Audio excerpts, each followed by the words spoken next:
L'escrime française est née en 1906. Elle fête cette année les 120 ans. Et le nom de Fédération française d'escrime n'est apparu qu'en 1921.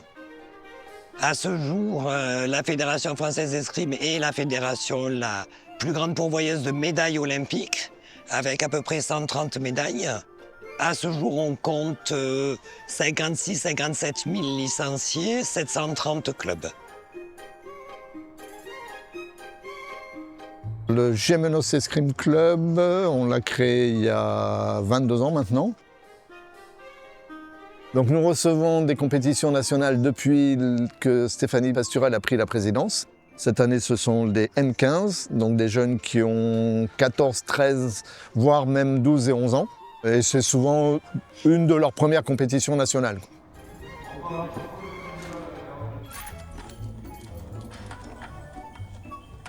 Donc on prépare l'organisation de ces compétitions de longue date, souvent dès l'année précédente. Là, on vient d'avoir l'attribution des championnats de France M17 et M20 l'année prochaine à l'Ascension. Et puis ça se fait avec les bénévoles, les maîtres d'armes, bien sûr, qui sont la clé de l'organisation.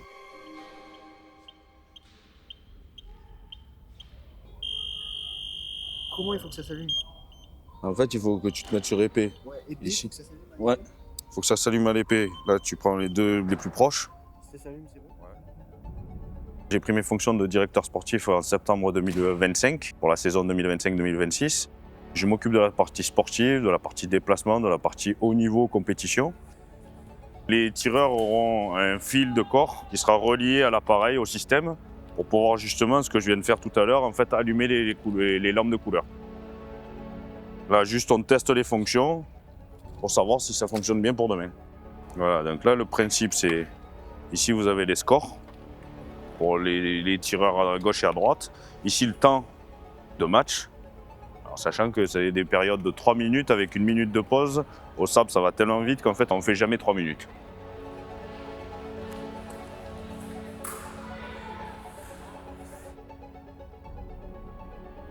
Les tireurs viennent, ils vont venir prendre la prise ici, brancher leur fil de corps.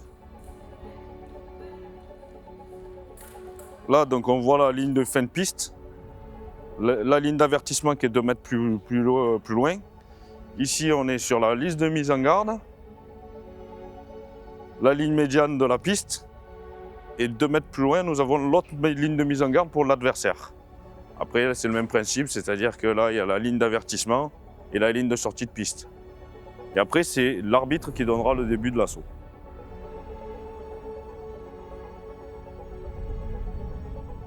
À chaque touche, il y aura des phrases d'armes de données par l'arbitre et il dira halte pour arrêter le combat. Et à chaque touche, ça repartira sur le même principe, c'est-à-dire qu'il y a des protocoles, c'est-à-dire en garde, prêt, allez.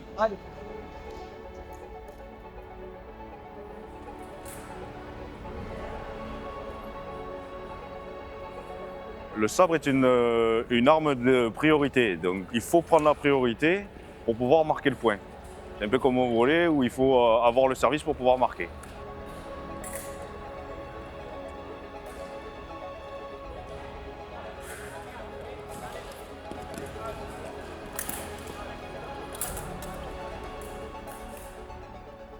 Après, donc voilà, comme je le disais tout à l'heure, en fait, c'est des matchs en 5 touches pour les tours de poule. et les matchs en 15 touches pour les éliminations directes. Les éliminations directes, ça se passe comment? C'est le classement à la sortie des poules, donc des matchs en 5 touches, qui va définir un classement. Plus on est haut, plus c'est facile entre guillemets, moins on est haut, plus c'est compliqué. Normalement demain, ils seront à peu près 200. Sur les 200 tireurs, on aura un faux tableau de 256, donc il y en aura un certain nombre d'exemptés. Et les autres, en fait, se rencontreront pour pouvoir passer un tour et continuer jusqu'à la finale, à la fin de la journée. Voilà, donc demain, c'est des M15, donc ils ont moins de 15 ans. C'est les futurs pour l'horizon 2036, pour les JO de 2036. Et on a quand même quelques talents qui peuvent faire quelque chose demain à Gémenos.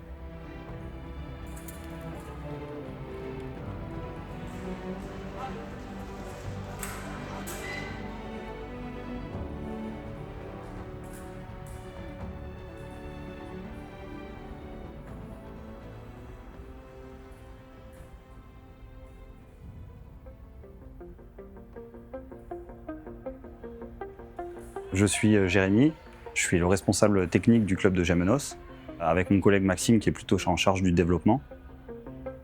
Bon, depuis que je suis ici, là, ça va faire un peu plus de 10 ans maintenant, tous les ans, on accueille des grands noms de la discipline, que ce soit en senior, en M20, junior, cadet, M17. Là, c'est la première fois qu'on organise du M15. C'est un peu une catégorie charnière dans la détection. On a un savoir-faire en termes d'organisation de compétition qui fait qu'on nous a attribué cette organisation-là.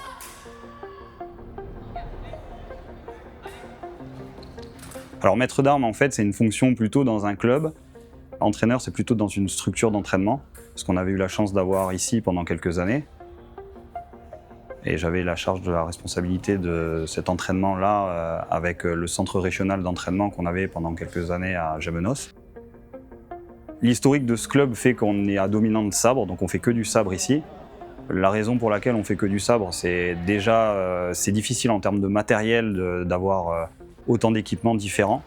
Pour le moment, on perpétue cette tradition-là. Alors peut-être que dans l'avenir, on fera d'autres armes, mais pour le moment, c'est pas le cas. L'âge pour devenir maître d'armes, c'est 18 ans. On peut s'inscrire à la formation des maîtres d'armes qui a lieu tous les ans, ce qu'on appelle la formation du DE GEPS. Et donc à partir de 18 ans, on peut rentrer dans cette formation-là et à la fin de ce cursus qui dure 1 an, voire même peut-être 1 an et demi maintenant, on devient maître d'armes. Donc, je m'appelle Maxime Schneider, je suis maître d'armes d'escrime à Gémenos. La fonction du maître d'armes, c'est d'accompagner au maximum les jeunes dans leurs projets. On est là pour les aider au maximum, donc on les aide à développer leur technique, leur physique.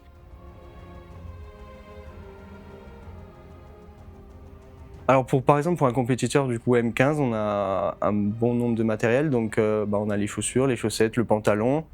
On a une première couche, la sous-cuirasse, la veste. Et après on aura une cuirasse électrique aussi. Donc ça c'est tout l'équipement qu'on porte. Ensuite on a le gant pour protéger les coups de la main, le sabre et enfin le masque. Alors au niveau des règles du sabre, on touche exclusivement tout ce qui est au-dessus de la ceinture. Le sabre historiquement c'est l'arme des cavaliers. On avait pour tradition de toucher que ce qui était au-dessus de la ceinture et de ne pas toucher la bête qui était en dessous. La spécificité du sabre, c'est qu'on touche avec toute la lame, à différence des deux autres armes où on touche avec la pointe. Donc on touche la tête, les bras, le corps, mais pas du tout ce qui est en dessous de la ceinture.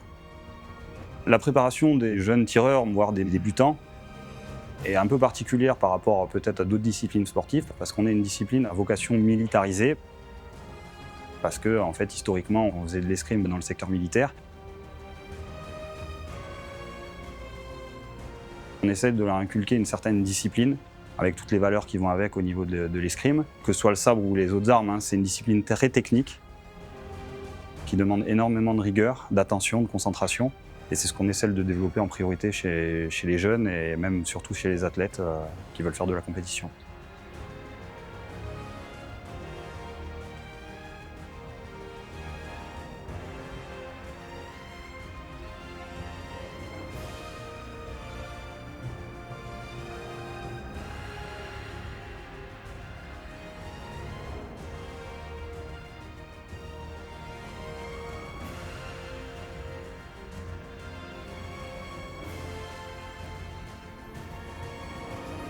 Qu'est-ce qui nous fait devenir escrimeur ? C'est un peu difficile de répondre à cette question parce qu'il y a beaucoup de jeunes escrimeurs qu'on a qui perpétuent la tradition des compétiteurs français qui commencent très très tôt, limite en dessous de 7 ans. Moi, c'était 5 ans pour ma part. Mon collègue Maxime, que j'ai eu à l'enseignement quand j'étais un jeune maître d'armes, il avait 4 ans et demi. Et c'est difficile de se rappeler pourquoi à 4 ans et demi, 5 ans, on a fait cette discipline, mais nos parents nous disent on a dû voir ça aux Jeux Olympiques ou alors on a regardé des films de KPDP quand on était plutôt jeune. Et en fait, dès qu'on est dedans très tôt et qu'on est mordu, c'est pour la vie.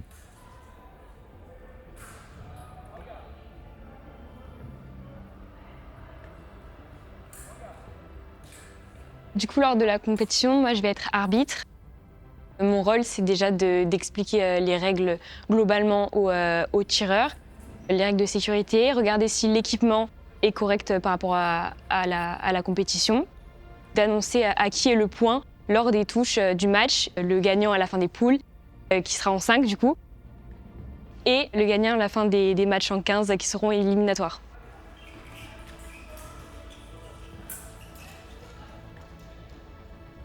Après, le jour du coup de l'organisation, les tireurs vont arriver.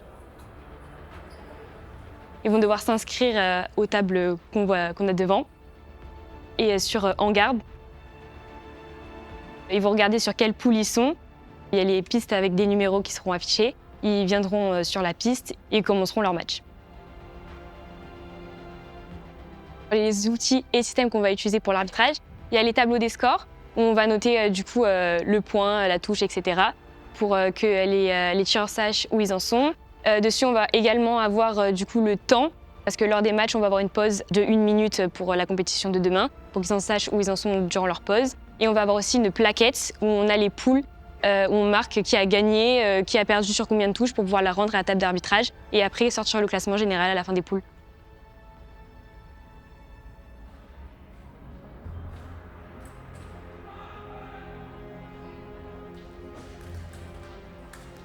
Je m'appelle Antoine Durand, j'ai 13 ans et je tire pour le Gemnos Escrime Club.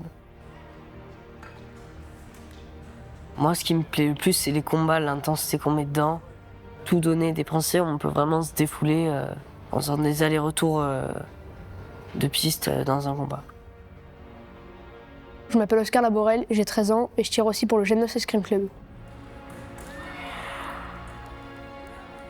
Ce qui me plaît le plus dans l'escrime, moi, c'est le travail qui soit personnel, ou la cohésion qu'on met dans les entraînements, tout ce qui est en groupe et les matchs, c'est vraiment une grosse partie de plaisir.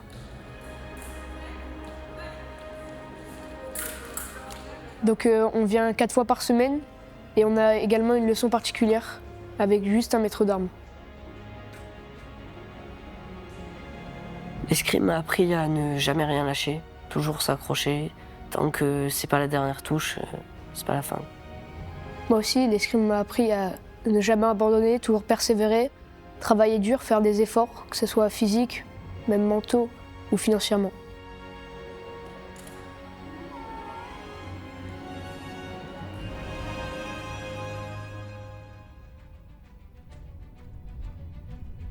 Je m'appelle Laurina Isomba, j'ai 23 ans.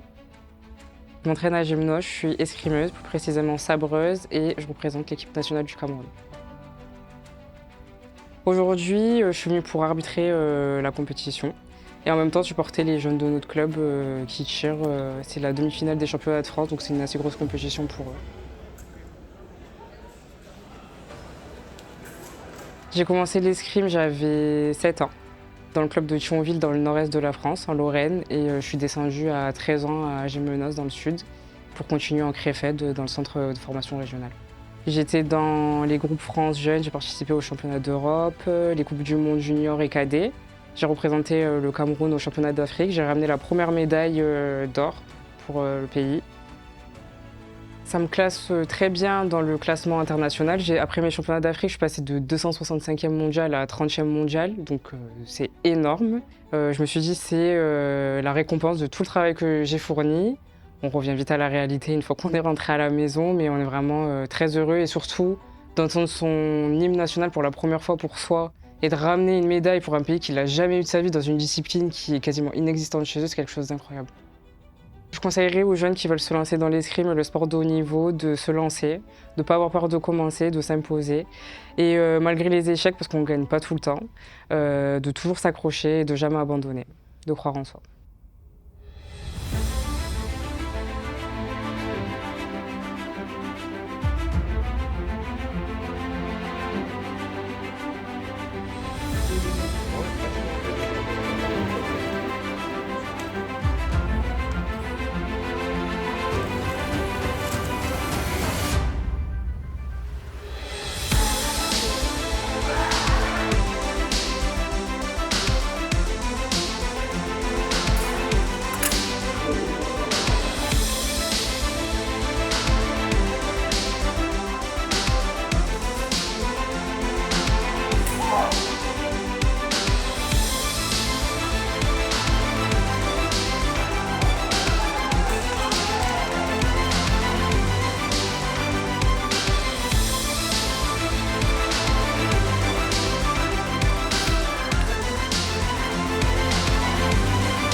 Je m'appelle Christo Manolov, je suis un escrimeur et je suis inscrit au Gémenos Escrime Club.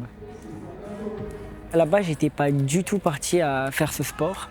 Et c'est mon maître d'armes de Mandelieu, qui était directeur du centre aéré, qui m'a proposé à mes 6 ans le sport qui lui enseignait depuis de nombreuses années.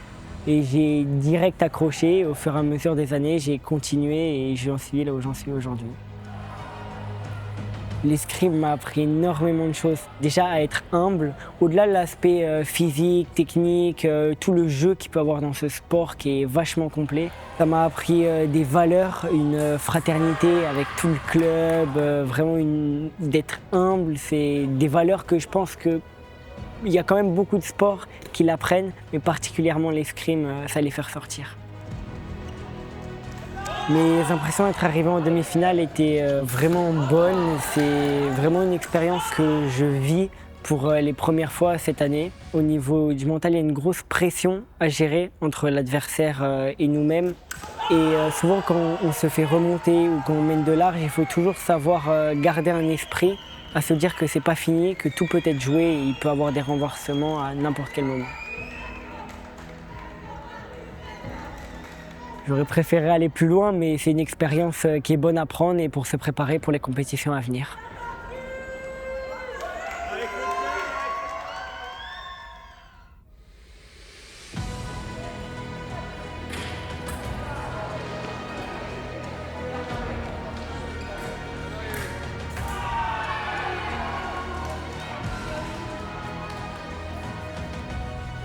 Je m'appelle Thomas Delatte, j'ai 14 ans. Je tire en M15 au Gémenos Escrime Club.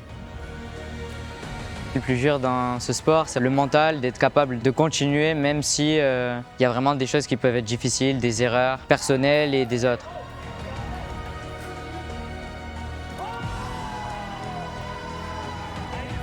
Moi, j'ai toujours voulu faire ça depuis que je suis petit. J'ai essayé plusieurs autres sports comme le hand ou du judo, mais moi, je voulais vraiment faire de l'escrime.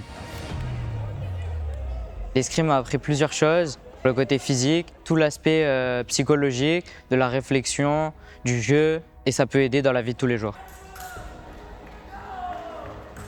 Ma préparation physique a été plus générale dans les compétitions, pendant les entraînements et même du côté personnel. En revanche, le côté mental a été moins touché puisqu'il s'expérimente que pendant les compétitions.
Réfléchis à Gémenos.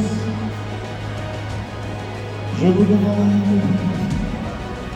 d'applaudir mademoiselle Alice Jolie d'Orléans et mademoiselle Charlotte Rallier de Paris. En tant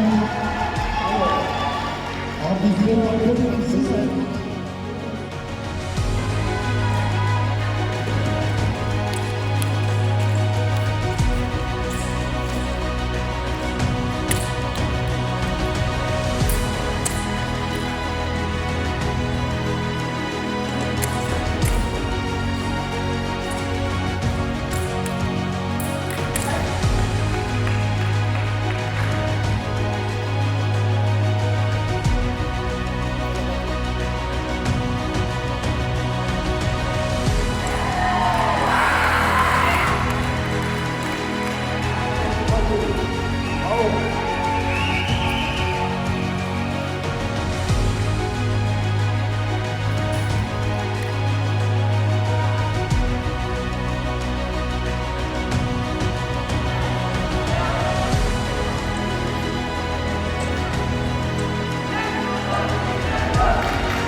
Je m'appelle Ernest Rob Martinez et je suis escrimeur au Cercle d'Escrime d'Orléans. Alors l'escrime, elle m'a appris plein de choses. Elle m'a apporté beaucoup de rencontres, beaucoup de combativité et tout ça. Pendant la finale, j'étais stressé, surtout au début du match, car il y avait 5-1, donc j'ai réussi à remonter et à gagner.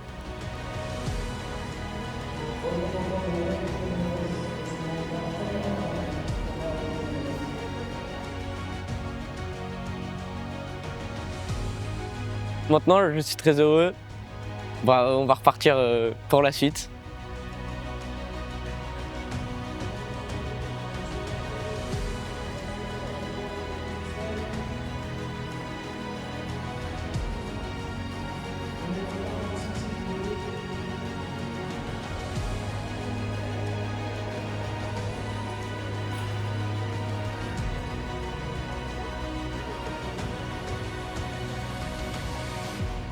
Donc vainqueur de cette demi-finale réfléchie, sous applaudissements, mademoiselle Charlotte Riel.